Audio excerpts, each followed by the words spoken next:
Lemos nesta noite no texto de 2 Samuel, no capítulo 11.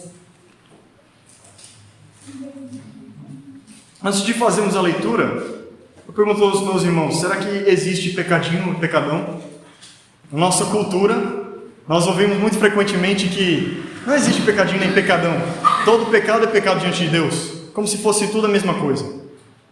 E, de fato, nós sabemos que o menor pecado de todos é algo tão horrível, tão hediondo, tão odioso, que ele já garante que nós merecemos a condenação por parte de Deus. Porque Deus é um Deus santíssimo e justo. Mas, será que todos os pecados são iguais diante de Deus? A pergunta de nosso catecismo, número 151, ela é justamente quais são as circunstâncias agravantes que tornam alguns pecados mais odiosos que outros. E a resposta é uma resposta muito longa, muito completa, de uma série de circunstâncias que tornam os nossos pecados piores diante de Deus. Ou seja, há sim de fato pecadinho e pecadão. Mesmo o menor pecado é o suficiente para lançarmos ao inferno, mas os pecados eles podem ser mais odiosos nos olhos do Senhor. Então, tendo isso em mente, façamos a leitura de 2 Samuel, do capítulo 11. Isso aqui é um texto longo, façamos a leitura do capítulo inteiro. Eu lerei e peço que os irmãos acompanhem. Decorrido um ano, no tempo em que os reis costumam sair para a guerra, enviou Davi a Joabe e seus servos com ele, e a todo Israel, que destruíram os filhos de Amon e sitiaram Rabá. Porém, Davi ficou em Jerusalém. Uma tarde, levantou-se Davi do seu leito e andava passeando no terraço da casa real. Daí viu uma mulher que estava tomando banho. Era ela muito formosa. Davi mandou perguntar quem era. Disseram-lhe, é Batseba, filha de Eliã e mulher de Urias, o heteu. Então enviou Davi mensageiros que a trouxessem. Ela veio e ele se deitou com ela. Tendo-se ela purificado da sua imundícia, voltou para sua casa. A mulher concebeu e mandou dizer a Davi, estou grávida. Então Davi enviou mensageiros a Joabe, dizendo, manda-me Urias, o heteu. Joabe enviou Urias a Davi. Vindo, pois, Urias a Davi, perguntou este como passava Joabe, como se achava o povo e como ia a guerra. Depois disse Davi a Urias, desce a tua casa e lava os pés. Saindo Urias da casa real, logo se lhe seguiu um presente do rei. Porém Urias se deitou à porta da casa real, com todos os servos do seu senhor, e não desceu para sua casa. Fizeram-no saber a Davi, dizendo, Urias não desceu à sua casa. Então disse Davi a Urias, não vens tu de uma jornada? Por que não desceste à tua casa? Respondeu Urias a Davi, a arca, Israel e Judá ficam em tendas. Joabe, meu senhor, e os servos de meu senhor estão acampados ao ar livre, e eu de entrar na minha casa para comer e beber e para me deitar com minha mulher? Tão certo como tu vives e como vive a tua alma, não farei tal coisa. Então disse Davi a Urias, demora-te aqui ainda hoje, e amanhã te despedirei. Urias, pois, ficou em Jerusalém aquele dia e o seguinte. Davi o convidou, e comeu e bebeu diante dele, e o embebedou. À tarde saiu Urias a deitar-se na sua cama, com os servos de seu senhor, porém não desceu à sua casa. Pela manhã Davi escreveu uma carta a Joabe, e ele a mandou por mão de Urias. Escreveu na carta dizendo, ponde Urias na frente da maior força da peleja, e deixai-o sozinho, para que seja ferido e morra. Tendo, pois, Joabe sitiado a cidade, pôs a Urias no lugar onde sabia que estavam homens valentes. Saindo os homens da cidade e pelejando com Joabe, caíram alguns do povo, dos servos de Davi, e morreu também Urias, o heteu. Então Joabe enviou notícias e fez saber a Davi tudo o que se dera na batalha. Deu ordem ao mensageiro, dizendo, se ao terminares de contar ao rei os acontecimentos desta peleja, suceder que ele se encolerize e te diga, por que vos chegastes assim perto da cidade a pelejar? Não sabíeis vós que haviam de atirar do muro? Quem feriu Abimeleque, filho de Jerubezete? Não lançou uma mulher sobre ele do muro um pedaço de mó corredora, de que morreu em Tebes? Por que vos chegastes ao muro? Então dirás, também morreu teu servo, Urias, o heteu. Partiu um mensageiro e, chegando, fez saber a Davi tudo que Joabe lhe havia mandado dizer. Disse o mensageiro a Davi, na verdade aqueles homens foram mais poderosos do que nós e saíram contra nós ao campo, porém nós fomos contra eles até a entrada da porta. Então os flecheiros do alto do muro atiraram contra os teus servos e morreram alguns dos servos do rei, e também morreu o teu servo Urias, o heteu. Disse Davi ao mensageiro, assim dirás a Joabe, não pareça isto mal aos teus olhos, pois a espada devora tanto este como aquele, e intensifica tua peleja contra a cidade, e derrota, e tu anima Joabe. Ouvindo, pois, a mulher de Urias, que seu marido era morto, ela o pranteou. Passado o luto, Davi mandou buscá-la e a trouxe para o palácio. Tornou-se ela sua mulher e lhe deu à luz um filho.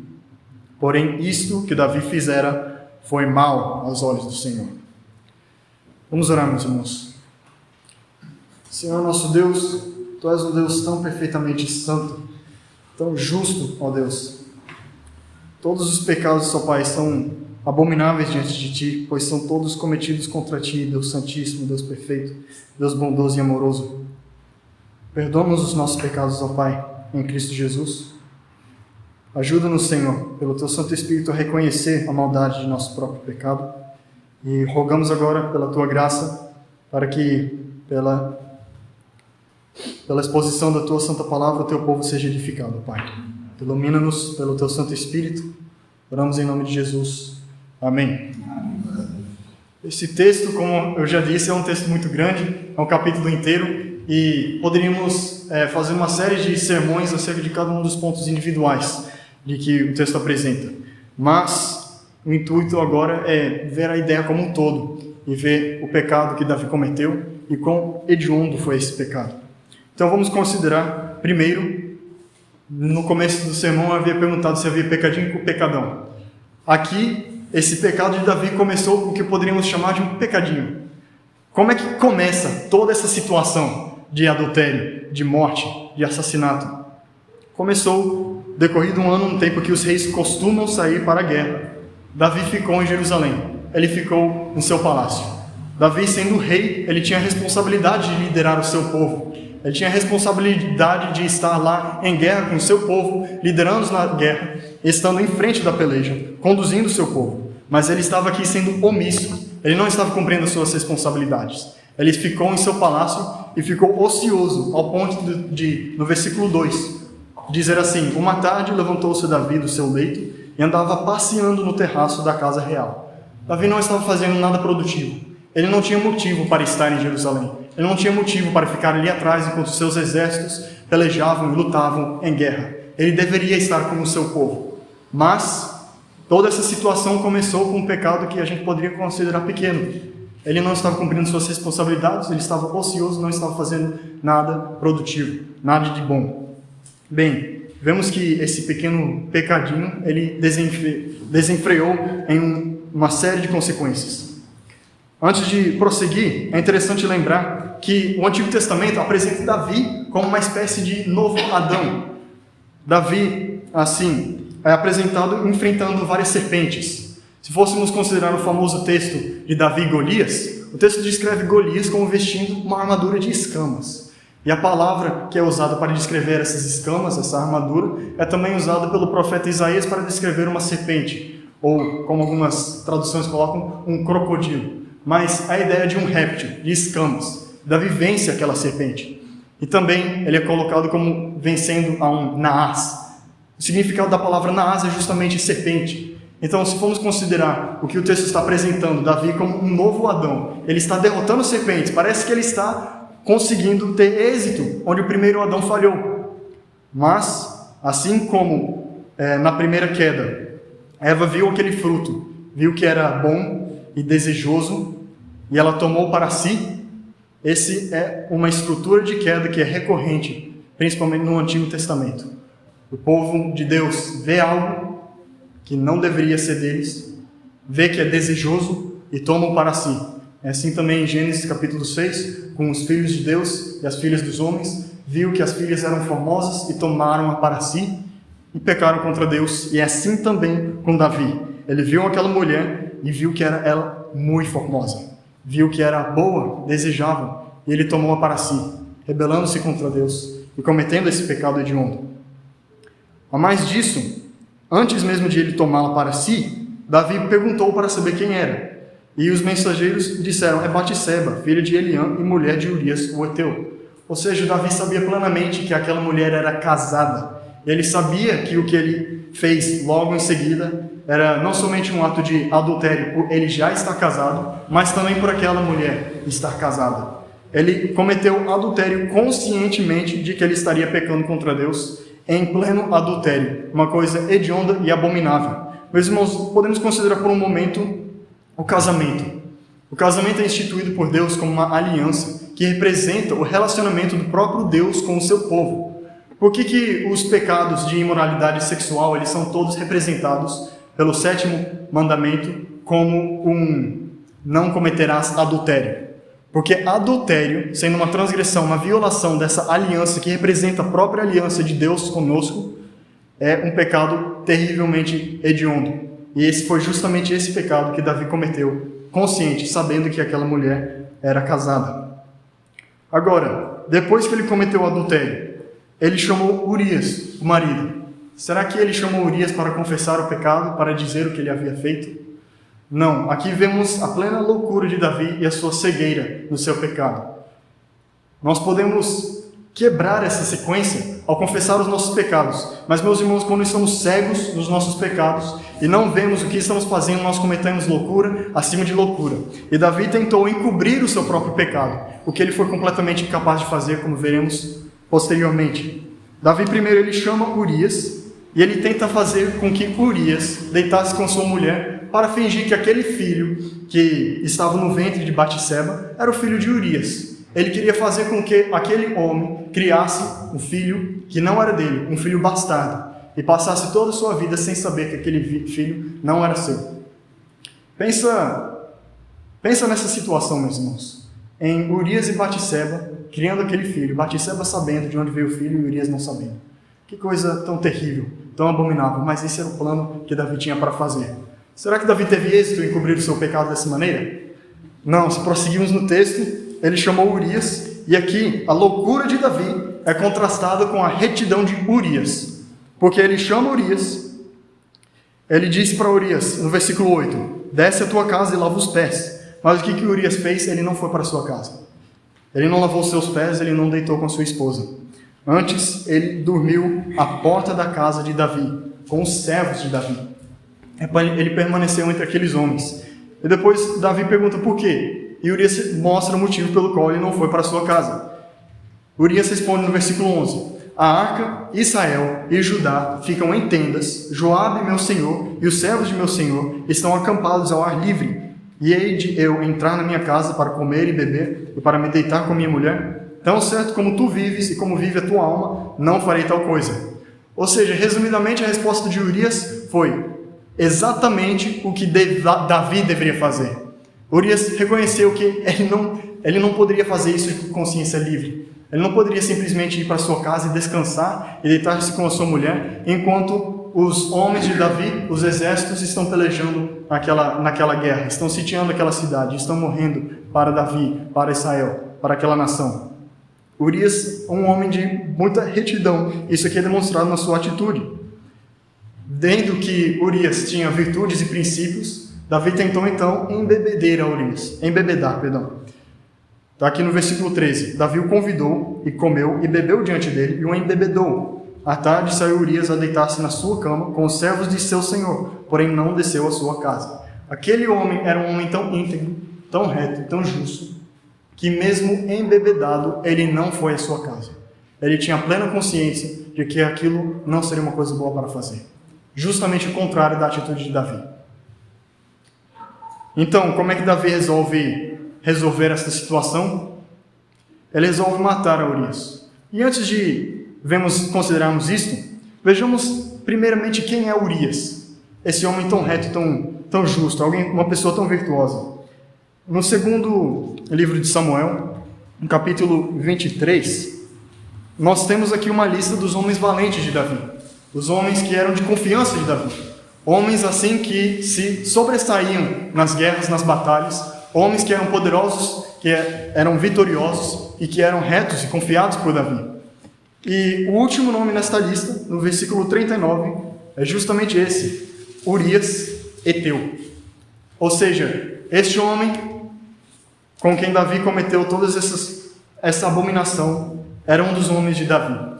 Poderíamos pensar que eles tinham um relacionamento próximo, de confiança, e de que Davi aqui estava fazendo tudo isso contra o seu próprio amigo.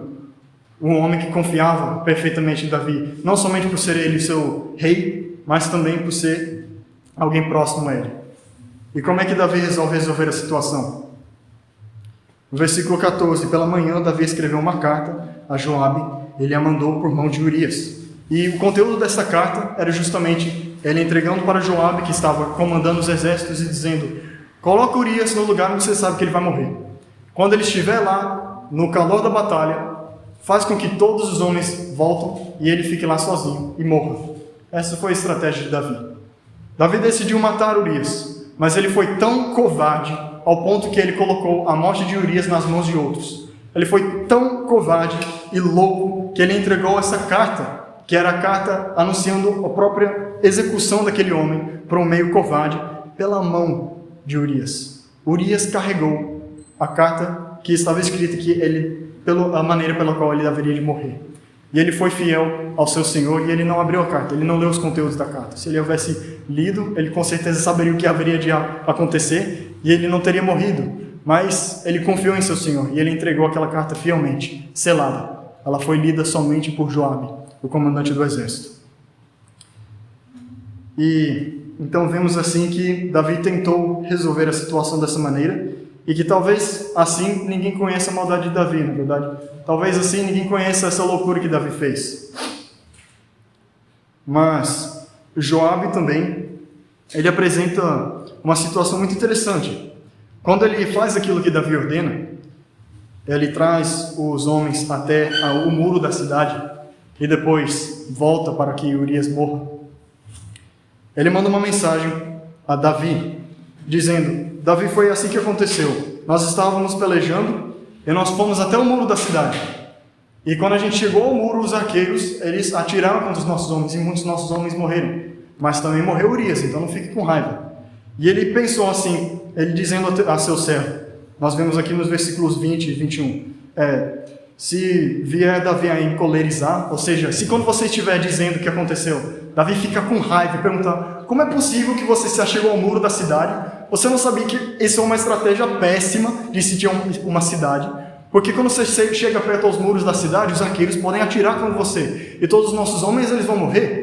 Esse é o pensamento de Joabe. Ele estava pensando que Davi ainda tinha um pouco de senso em si. Mas nós vemos que quando o mensageiro apresenta a mensagem de Davi, Davi não chega com todo esse discurso de: vocês não deveriam ter feito isso, porque os nossos homens morreram. Vocês não sabiam, aqui apresenta até Joabe conhecendo o texto bíblico, que é Juízes.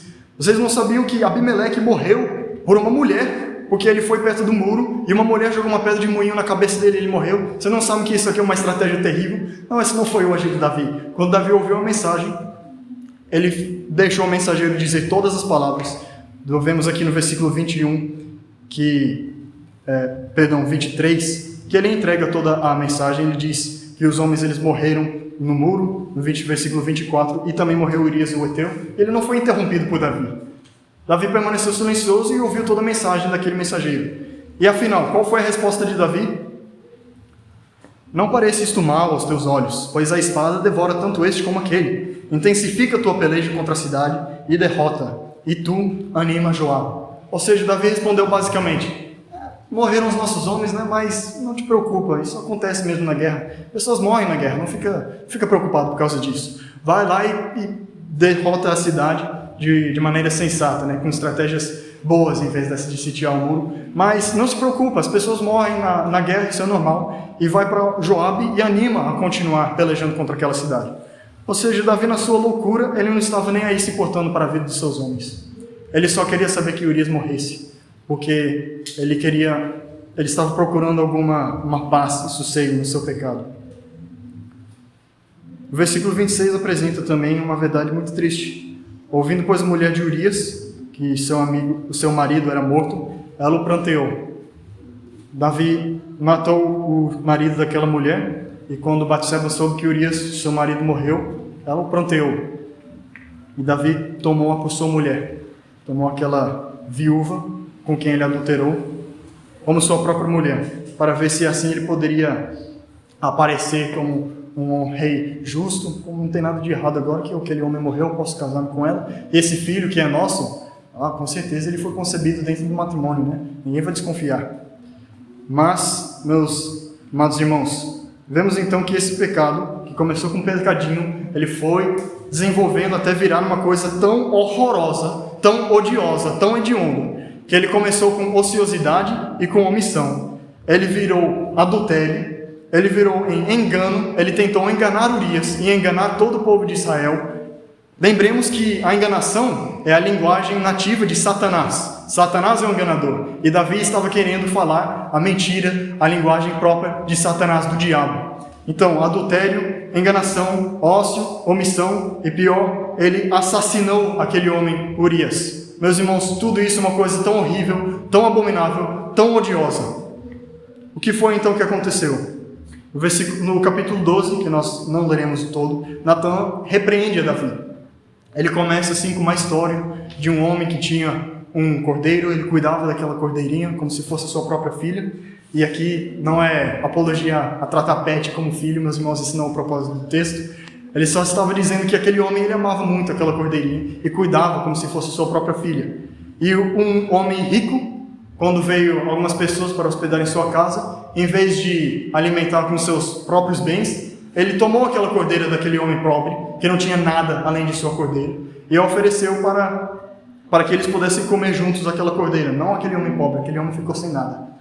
E Davi aqui, ele responde na maior hipocrisia que você poderia imaginar. Ele ficou com raiva, ele suscitou a sua ira, está assim no texto, contra aquele homem. Ele diz, esse homem deve morrer. Esse é o julgamento de Davi. Aquele homem que fez essa coisa tão terrível deve morrer. Ele estava correto. Aquele homem deveria de fato morrer. Mas Natan lembra, esse homem é você, Davi. Foi você quem fez isso. Você tomou a mulher de Batseba, a mulher que não era tua, você adulterou com ela e você matou aquele homem Urias. E o Senhor viu tudo isto. E o que você fez foi mal perante os olhos do Senhor.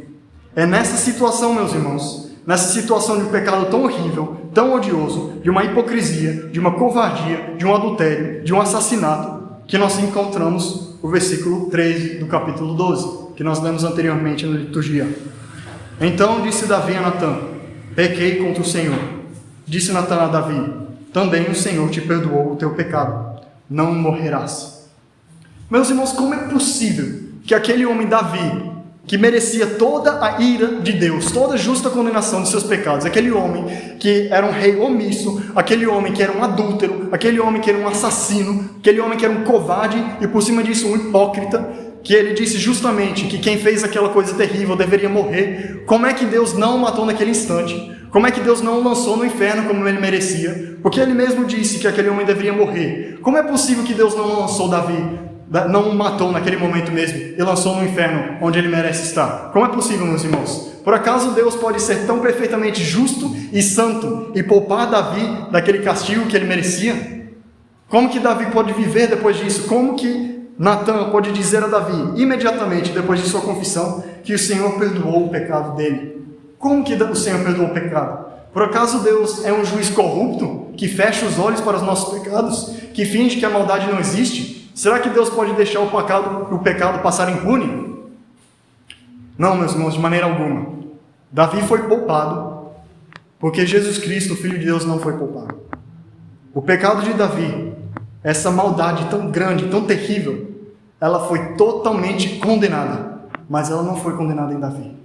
Ela foi condenada em Jesus Cristo, o Filho de Deus. Pois Deus amou o mundo de tal maneira que enviou o seu Filho, o seu único Filho, para que todo aquele que nele crê não pereça, mas tenha vida eterna. Como é que isso se dá a cabo, meus irmãos? Porque Jesus, a diferença de Adão, que pecou, Jesus, a diferença de Davi, que pecou, ele nunca pecou.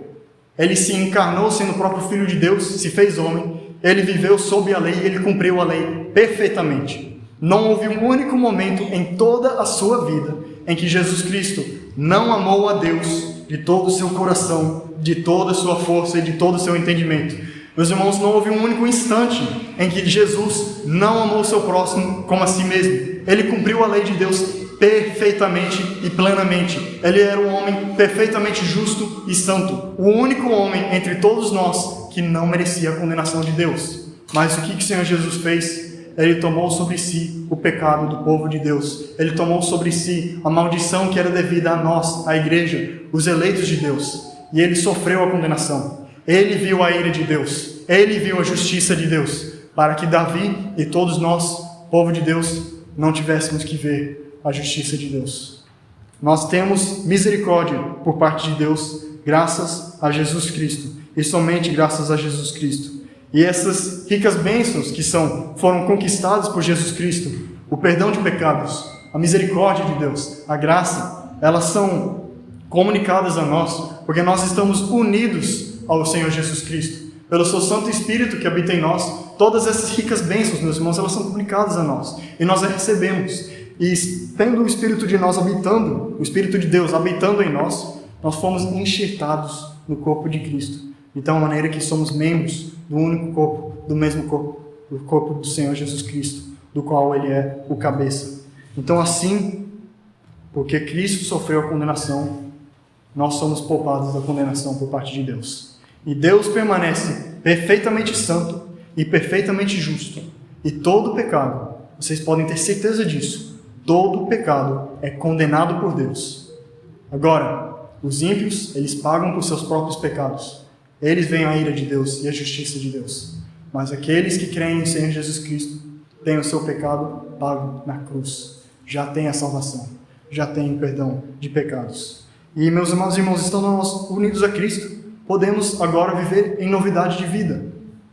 Já que nós estamos unidos a Cristo, o Espírito de Deus habita em nós, esse mesmo Espírito de Deus nos transforma, nos molda, nos santifica, nos aperfeiçoa, para que nós resplandeçamos a imagem do próprio Filho de Deus, do Santo de Israel, o Jesus Cristo, o Senhor. De tal maneira que nós agora somos capazes de mortificar o nosso pecado, de viver em novidade de vida. Não mais estamos escravos do nosso pecado, mas podemos abandonar o nosso pecado. Podemos ver o nosso pecado e odiá-lo, assim como Deus o odeia. Reconhecer que o nosso pecado é o pior de todos os maus, porque ele é cometido contra o Deus Santíssimo, contra o Deus perfeito, Deus bondoso. E esse é o nosso dever nessa vida, é abandonar todos os nossos pecados e crescer em santidade. Podemos fazer isso pela força de Jesus Cristo, a qual é comunicada a nós pelo Espírito Santo. Então agora que nós temos essa nova vida, que fomos transformados, nascidos de novo, nascidos pelo Espírito, meus irmãos, nós podemos fazer aquilo que Davi não fez.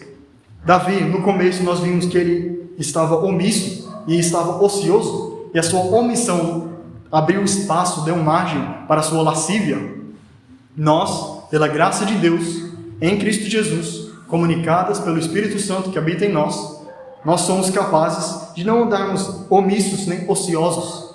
Nós podemos agora diligentemente nos esforçar na nossa vocação, em serviços bons e produtivos, aquilo que Deus nos chamou para fazer. Meus irmãos, vocação, ela não se restringe somente ao pastor ou ao missionário. Normalmente pensamos de vocação nesse sentido, mas Deus tem um chamado para todos os seus crentes. Todos os crentes, eles são chamados por Deus para desempenhar suas funções. E isso pode ser no trabalho ordinário, como um pedreiro, como um contador, ou com outros trabalhos legítimos. Eles também são vocações por parte de Deus. E podemos agora desempenhar essas funções e não sermos mais omissos. E se pensarmos bem, meus irmãos, quando é que nós somos mais propícios a cometer pecados sexuais? Isso é justamente quando estamos andando ociosos, quando não estamos fazendo nada de bom, nada de produtivo, quando não estamos fazendo aquilo que Deus nos mandou fazer. Não somente no sentido de quebrar os seus mandamentos, mas de realmente não estar fazendo nada, né? Não é verdade, meus irmãos? Podemos agora, graças ao Espírito Santo, desempenhar o nosso papel e estar sempre cumprindo com todas as nossas forças a responsabilidade que Deus coloca para nós. Podemos servir diligentemente e assim é como se naturalmente nem veremos mais a tentação muitas vezes, porque estaremos tão ocupados que a tentação ela não aparece de uma maneira muito clara para nós. Nós teremos a nossa mente tão cheia do serviço que essa tentação ela não parece algo tão atrativo. Claro, ela ainda pode aparecer, mas é uma das coisas que nós podemos fazer agora. E, igualmente, Filipenses 4:8 nos lembra que nós devemos sempre pensar nas coisas boas, nas coisas proveitosas, nas coisas amorosas, nas coisas que edificam, que são boas. E isso é uma estratégia também muito sábia por parte de Paulo a evitar de cair no pecado. se estamos sempre nos saturando daquilo que é bom, não haverá lugar então para a maldade nas nossas mentes, meus irmãos. E quando a tentação aparecer, nós saberemos refutá-la e combatê-la. Assim como o Senhor Jesus, quando estava sendo tentado pelo diabo, ele refutou todas as tentações do diabo, citando textos bíblicos, citando a Escritura. Ele lembrou da lei de Deus, ele lembrou da palavra de Deus, sabia que aquilo era poderoso para afastar a tentação. Então, você jovem que estiver sofrendo com pecados sexuais, talvez quando estiver sozinho, colocando em situações que levam a cometer esses pecados, lembre-se das palavras de Deus, lembre-se que teu corpo, ele é templo do Santo Espírito, e que todos esses pecados que venhamos a cometer, eles são abominação ao Senhor, mas também que o Senhor Jesus Cristo, ele derrotou o pecado, ele venceu o pecado, venceu o diabo, ele venceu a morte. E agora nós somos libertos do nosso pecado, não mais somos escravos dos pecados. Podemos servir ao Senhor Jesus. Confia na força de Jesus, que é comunicada a nós pelo seu Santo Espírito. Não confiemos nas nossas forças, elas não são capazes de nos livrar de nada. Igualmente, meus irmãos, quando Davi estava prestes a adulterar, qual era a situação? Ele viu aquela mulher e ele a desejou. Meus irmãos, o apóstolo Paulo, ele nos dá um conselho muito prático, de fugir da aparência do mal. Quando aparecer o mal, quando nós formos ver que algo pode nos levar ao mal, devemos já fugir daquilo, porque nós sabemos que a nossa carne é fraca e que nós somos propícios a cair para o mal, para o pecado. Porque o pecado, muitas vezes, ele pode parecer algo muito desejoso para nós. Então, sempre que soubermos que estamos em alguma situação que nos poderia facilmente levar a pecar, fujamos. Façamos como José, que quando a esposa de Potifar agarrou suas vestes, ele saiu correndo. Isso é uma coisa que pode parecer um pouco engraçado, mas que é algo profundamente sábio. Ele sabia da sua própria fraqueza, então ele saiu correndo. E isso é algo que nós podemos aplicar também.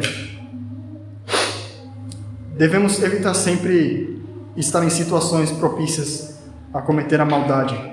Talvez estamos em ocasiões onde estamos sozinhos, talvez estivemos em ocasiões onde sabemos que realmente há muita facilidade de cairmos para o mal.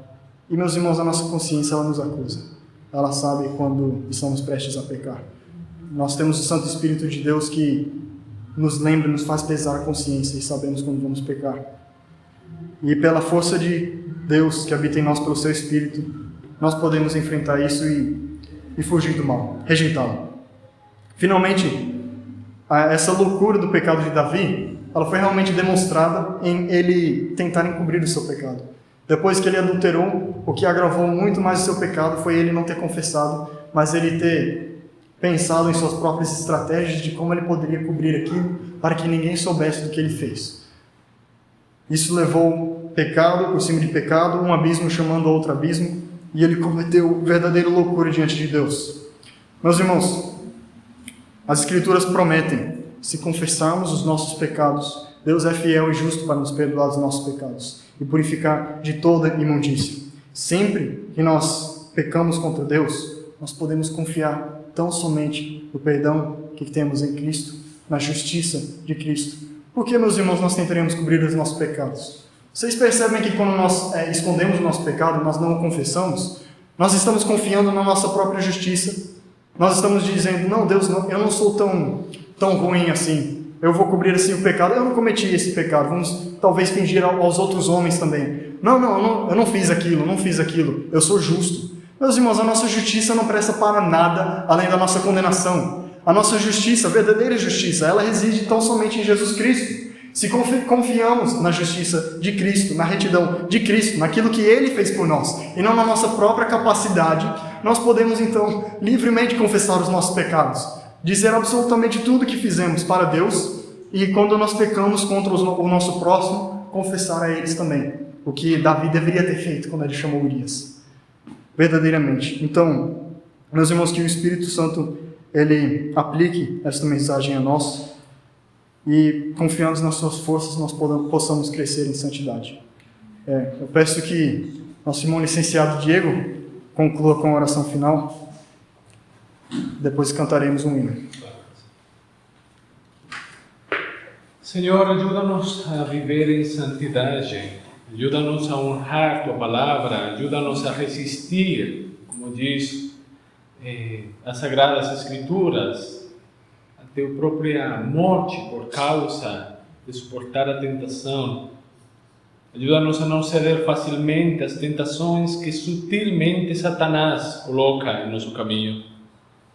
Como vimos na Tua palavra, sejamos solteiros, sejamos casados, enquanto estivermos neste mundo, enquanto nosso corpo não ser glorificado, enquanto existir o diabo, virão tentações sexuais, tentações carnais, que serão disfarçadas por fornicação, por relações sexuais antes do casamento, que virão por meio de tentações de adultério, olhar e cobiçar a mulher do nosso próximo, o marido de nossa conhecida, de nossa amiga. Virá também por meio do celular, através de pornografia, nudez. É triste como hoje muita nudez é apresentada livremente na televisão, nos seriados. E em muitos momentos não é suficiente unicamente pular uma cena, porque pouco a pouco o pecado vai ficando em nós e nós pensamos que podemos tolerar ou lidar com esses olhares leves.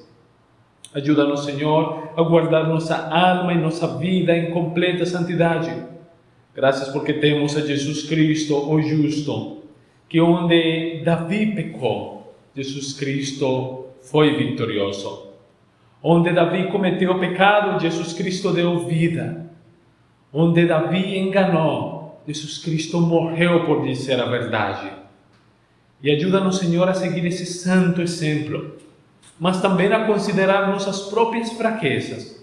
E quando nós pecarmos, Tu não queres, Senhor, que assim seja. Mas quando nós contaminarmos pelo pecado, Teu Espírito Santo fale ao nosso coração. Use a pregação, use a exortação de algum irmão que, como Natão, nos diga: você pecou contra o Senhor. Nós, nesse momento, ajoelhados e contritos, digamos: pecamos, Senhor, tem misericórdia de nós. Porque Tu és um Deus de graça, Tu és um Deus de misericórdia, Tu és um Deus de compaixão. E temos certeza, Senhor, que se confessarmos nossos pecados, Tu és fiel e justo para nos limpar, perdoar e purificar e ajudar-nos a resistir firmes contra toda futura tentação. Essas coisas oramos e Te agradecemos, porque hoje fomos advertidos, exortados e alimentados com Tua palavra. Em Cristo Jesus. Amém e amém. Amém.